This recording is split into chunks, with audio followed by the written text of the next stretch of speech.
deeper social and cultural bonds among ASEAN nations. And this is a symbol of continuity and coordination between all the leaders, the voice that carries ASEAN's vision between summits to the heartbeat of our regional machinery.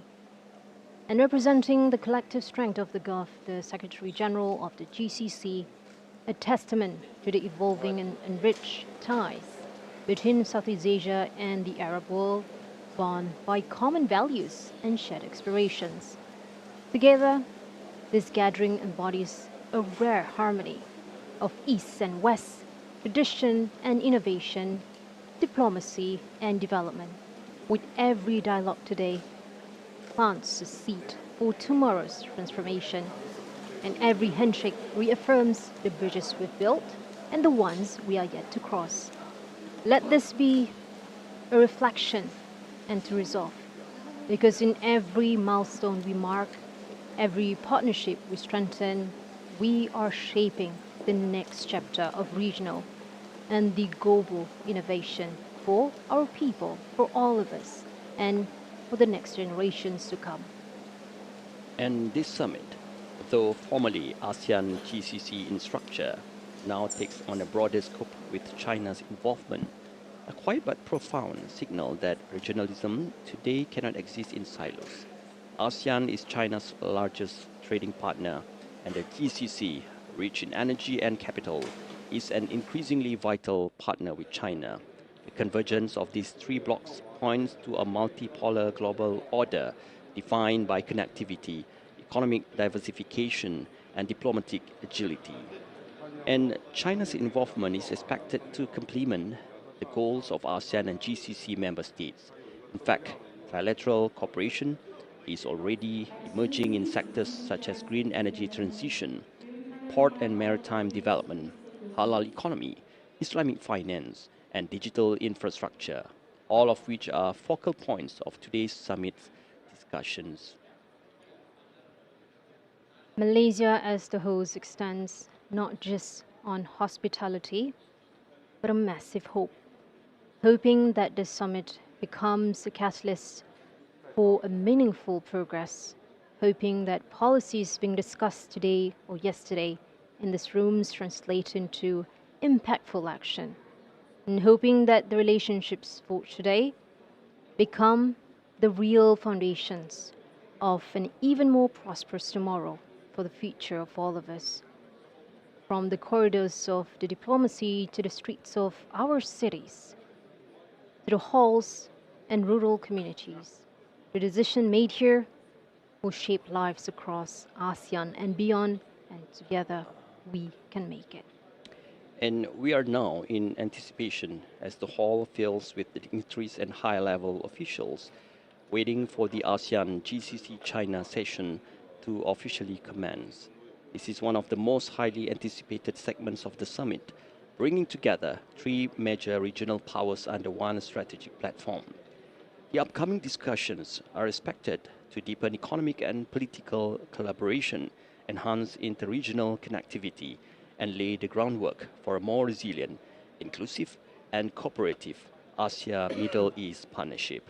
As delegates take their final positions and the stage is set, this session marks a significant milestone in shaping future global alignments and shared prosperity. And stay with us as we bring you updates from this historic moment.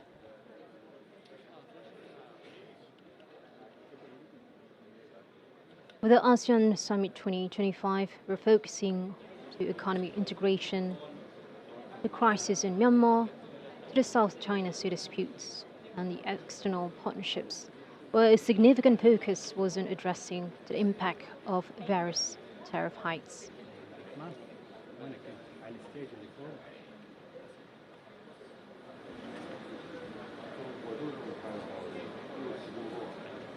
Now, from the regional supply chains to expanding digital connectivity, and from enhancing educational exchange to pioneering sustainable development, each walk to partnership forging at the summit becomes a cornerstone of tomorrow's breakthrough.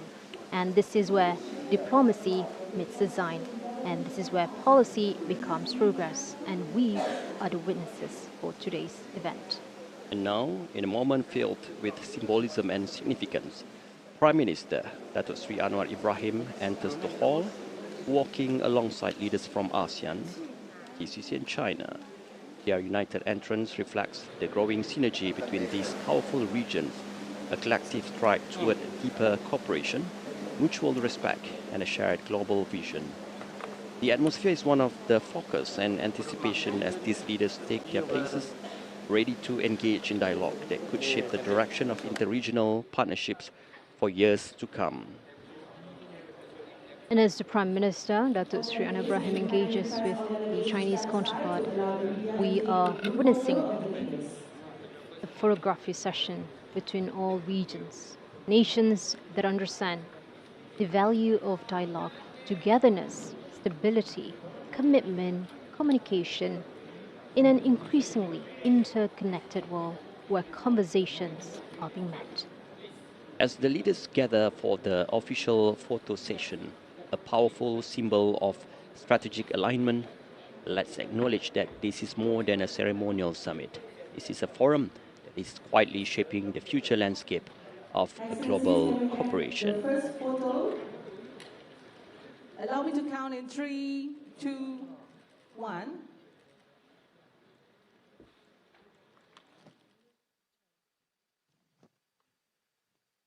And now the ASEAN way. Right hand over the left. Allow me to count once again.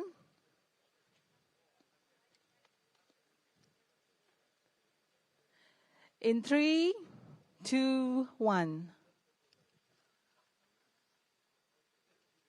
Thank you, Your Excellencies.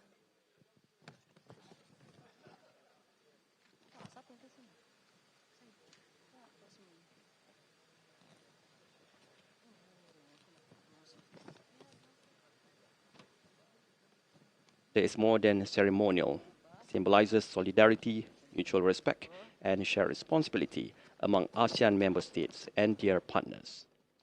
Now, the ASEAN summit this year marks a defining moment in trade diplomacy. With global economic realignment underway, Prime Minister Datuk Sri Anwar Ibrahim and his counterparts and all leaders are exploring for deeper trade integration, connections to across economy, manufacturing, and regional supply chains.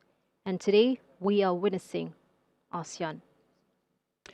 With all heads of state and government are now here, including China, the summit officially begins. We now await the keynote remarks that will set the tone for this historic trilateral moment.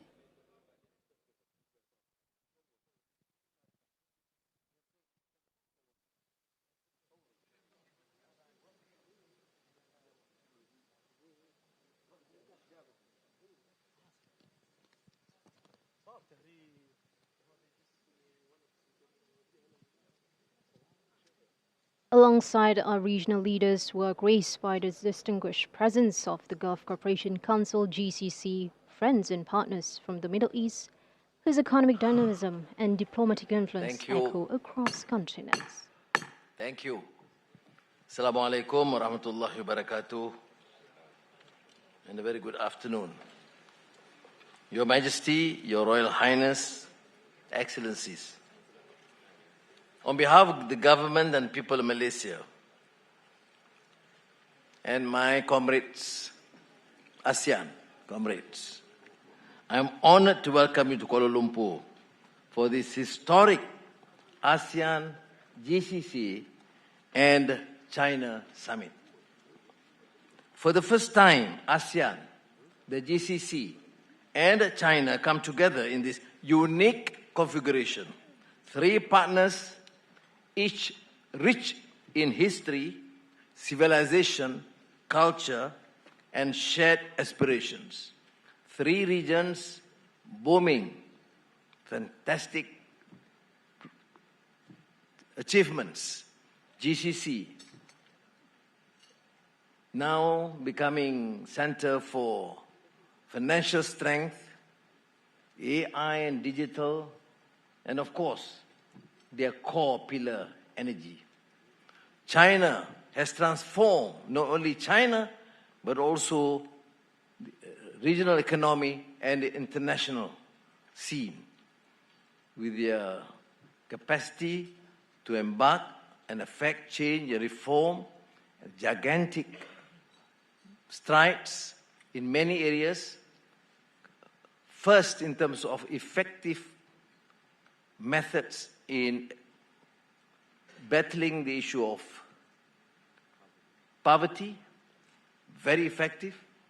And then, of course, in terms of their economic performance and excellence, and their performance in digitalization and AI and new technology.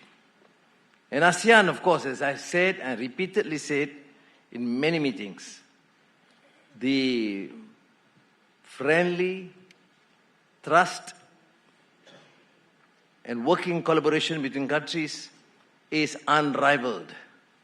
We work together, we think together, and from Vientiane last year and before that from Jakarta to Vientiane, now Malaysia, next year Manila, we focus on the core issues, fundamental issues, and we discuss and achieve this understanding. Because of that, we have registered peace, one of the most peaceful regions in the world, and fastest growing economy in the world. Now, the theme of this summit, synergizing economic opportunities towards shared prosperity, resonates deeply with Malaysia's ASEAN chairmanship under the theme inclusivity and sustainability. Now, the ties between these three regions, GCC, ASEAN, and China, are deep and enduring. From the ancient Silk Road to the vibrant maritime networks of Southeast Asia to modern trade corridors, our peoples have long connected through commerce, culture, and sharing of ideas. We have Mecca and Medina, a center for millions of pilgrims. We have centers around Oman, which became the major trading route through the region. And of course, the other countries in the GCC. And historically here, centers such as Malacca exemplified this tradition, serving vital crossroads linking East and West. Today, ASEAN carries forward that legacy on a broader scale, emerging as a dynamic crossroads of global commerce, innovation, and opportunity. ASEAN's GDP reached $3.8 trillion, making it the world's fifth, some say fourth largest economy. That same year, 23, total trade with the GCC stood at $130.7 billion, which FDI inflows of $300.2 billion. China, meanwhile, remained ASEAN's largest trading partner with $700 billion in trade and $17.3 billion in FDI. This indicates the immense existing linkages as well as substantial untapped potential. ASEAN, GCC, and China collectively represent a combined GDP of $24.87 trillion and growing exponentially, with a population of approximately 2.15 billion and growing slowly. The collective scale offers vast opportunities to synergize our markets, deepen innovation, and promote cross-regional investment. I'm confident that ASEAN, GCC, and China can draw upon our unique attributes and shape a future that is more connected, more resilient, and more prosperous for generations to come. ASEAN has long demonstrated that regionalism, anchored in consensus, respect, and openness, can succeed. We have thrived in our long-standing partnership with the GCC and China. Today, we have the opportunity to enhance these ties. With this spirit of optimism and shared purpose, I look forward to a constructive and fruitful discussions today. Thank you.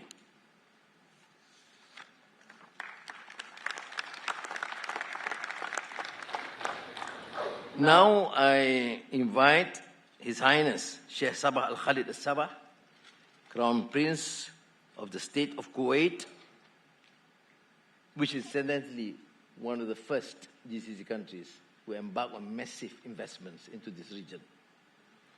And now, President of the current session of the Supreme Council of the GCC, to deliver his opening address. Thank you, Your Highness. بسم الله الرحمن الرحيم. أخواني أصحاب السمو والمعالي، ممثلي قادة دول مجلس التعاون لدول الخليج العربية، الأصدقاء أصحاب الفخامة قادة دول رابطة جنوب